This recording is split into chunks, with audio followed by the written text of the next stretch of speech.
Welcome back my YouTube channel English to study point.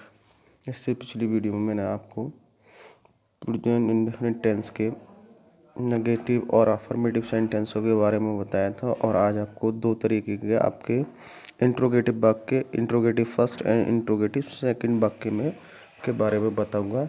इससे पिछली video में मैंने बताया था नकारात्मक वाक्य कैसे बनते हैं, और आज आपको इंट्रोगेटिव यानी कि प्रश्नवाचक वाक्यों के बारे में बताऊंगा। ये आपका पास प्रेजेंट इंडेफिनिट टेंस का 3 पार्ट है जो 2024 के लिए सीरीज चल रही है। 2024 के लिए जो सीरीज चल रही है, देखिएगा।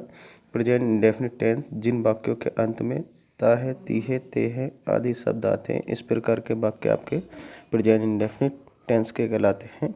पार्ट नंबर 3 चल रहा है 2024 के लिए। इंट्रोगेटिव फर्स्ट में क्या होता है आपका, पहले आपको डू या डज हेल्पिंग वर्ब को पहले रखना है, फिर उसके बाद सब्जेक्ट रखना है प्लस वर्ब की first form plus object plus complement, otherwise जो सब वर्ड बचेंगे उसको बाद में रखना है। अब इंट्रोगेटिव अगर वाक्य में पहले आ जाता है तो आपको सबसे पहले डू या डज सब्जेक्ट के अकॉर्डिंग रखना होगा। यहाँ पर किसके, सब्जेक्ट के अकॉर्डिंग रखना होगा। अब यहाँ पर देखिए दूसरे वाक्य में लिखा हुआ है वे बाजार क्यों जाते हैं, तो यहाँ पर क्वेश्चन वर्ड बीच में दे रखा है। कहाँ पर दे रखा है, बीच में दे रखा है। तो इसको हम कैसे कैसे बनाएंगे, अब देखिए बनाने के नियम ये है, आपको ये लिखा हुआ है। सबसे पहले आपको डू या डज रखना है, फिर उसके बाद सब्जेक्ट रखना है, फिर उसके बाद आपको सहायक क्रिया रखनी है, हेल्पिंग वर्ब रखनी है आपको, फिर ऑब्जेक्ट रखना। यदि वाक्य के बीच में आपका क्वेश्चन वर्ड आता है तो उसके बाद में आपको डू या डज रखना है। पहले क्वेश्चन वर्ड रखना है, फिर डू या डज रखना है, फिर उसके बाद में आपको सब्जेक्ट रखना है, और सब्जेक्ट के अकॉर्डिंग ही आपको मेन सेंटेंस की मेन हेल्पिंग वर्ब को रखना है। अब देखिए वाक्य बनाना शुरू करते हैं।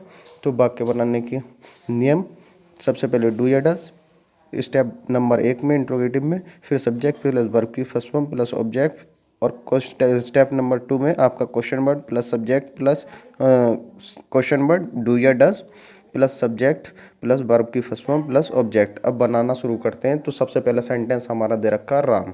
क्या दे रखा है, क्या राम फुटबॉल खेलता है, क्या खेलता है, राम फुटबॉल खेलता है। तो सबसे पहले लिखेंगे हम राम। क्या लिखेंगे, राम।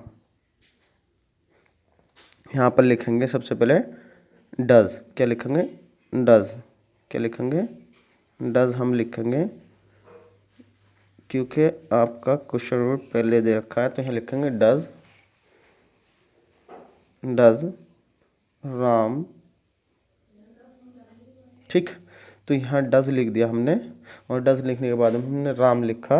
अब क्यों उसकी सहायक खेलने की एक्टिविटीज़ क्या है, प्ले। तो सबसे पहले लिखेंगे हम प्ले, प्ले। अब देखिए डज राम प्ले, अब क्या खेलता है, फुटबॉल, तो लिख देंगे फुटबॉल।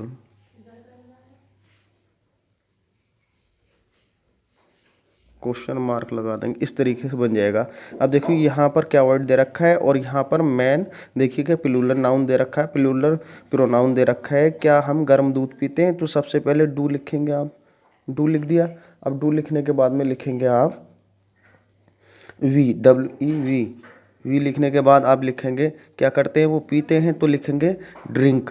क्या लिखेंगे, DRIN के ड्रिंक, पीने की ड्रिंक आती है, और वो कैसा दूध पीता है, हॉट मिल्क पीता है। तो लिखेंगे HOT हॉट, MIL के मिल्क। तो इस तरीके से ही आपका दूसरा वाक्य बनकर तैयार हो जाता है। तो हॉट मिल्क हमने लिख दिया। फिर आगे लिखते हैं, देखो क्वेश्चन वर्ड बीच में दे रखा है, तो मैंने बताया था क्वेश्चन वर्ड लिखेंगे आप, फिर आप सब्जेक्ट के अकॉर्डिंग डू या डज लिखेंगे, डू या डज लिखेंगे, और उसके बाद आप सब्जेक्ट लिखेंगे। तो सबसे पहले लिखेंगे वाई। क्या लिखेंगे, WHY। क्या लिखेंगे, वाई। ठीक, वाई लिख दिया। वाई लिखने के बाद आप लिखेंगे डू, क्योंकि देखो यहाँ प्लूरल नाउन है, तो यहाँ डू लिखेंगे। फिर लिखेंगे दे, THEY दे। अब वह बाजार जाते हैं, तो go to market, market question mark लगा देंगे। इस तरीके से तीसरा वाक्य बनकर शुरू हो गया, कंप्लीट हो गया। अब देखिएगा, वह लड़के मिठाई क्यों खाते हैं, तो लड़के मिठाई क्यों खाते हैं, सबसे पहले क्यों वर्ड लगा देंगे, वाई। वाई लगाया आपने। अब लिखेंगे डू, क्योंकि यहाँ पर लड़के बहुत सारे हैं, प्लूरल नाउन है और लड़कों को हम कॉमन नाउन कहते हैं क्योंकि इसमें कोई भी लड़के का जाति का बोध हो रहा है। तो यहाँ लिखेंगे वाई डू बॉय, ऐसे लगाएंगे। और क्या करते हैं, मिठाई खाते हैं, तो घी खाने की स्पेलिंग लिखेंगे ईट, क्या लिखेंगे ईट। और किसको खाते हैं, sweet, SWEETS, sweets, question mark लगा देंगे। इस तरीके से आपके 4 वाक्य बनकर कंप्लीट हो गए। मैंने स्टेप नंबर 1 के भी बताए, आपको स्टेप नंबर 2 के भी बताए। स्टेप नंबर में आपका डू या डस पहले रखा जाता है, फिर सब्जेक्ट रखा जाता है, फिर वर्ब की फर्स्ट फॉर्म प्लस ऑब्जेक्ट। फिर देखिए स्टेप नंबर 2 में क्या होता है, आपके क्वेश्चन वर्ड लिख देते हैं। क्वेश्चन वर्ड के हिसाब से आप डू या डज लिखेंगे, फिर उसके बाद में सब्जेक्ट लिखेंगे, फिर वर्ब की फर्स्ट फॉर्म प्लस ऑब्जेक्ट। इस तरीके से बनकर आपके वाक्य कंप्लीट हो जाते हैं। अब इसके नेक्स्ट अगली सीरीज शुरू होगी आपकी प्रेजेंट कंटिन्यूअस की। वीडियो को लास्ट तक देखिए, स्किप मत कीजिएगा, do not skip my video.